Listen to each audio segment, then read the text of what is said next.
जेपीसीची मागणी हे करता, जेपीसीची मागणी शेअर बाजारातल्या कुठल्या घोटाळ्याबद्दल आजपर्यंत जेपीसी झाली? हर्षद मेहतानी इंदिरा गांधींच्या घरी 1 कोटी असलेली बॅग घेऊन गेला, त्याची जेपीसी या लोकांनी लावली होती का?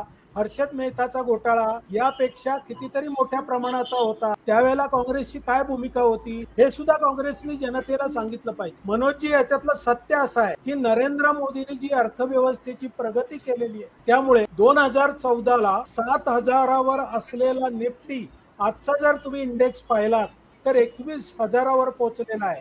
त्यावेळेला 24,000वर असलेला बीएससी आज 71,000वर पोहोचलेला आहे. त्यामुळे यांच्या पोटात दुखतं.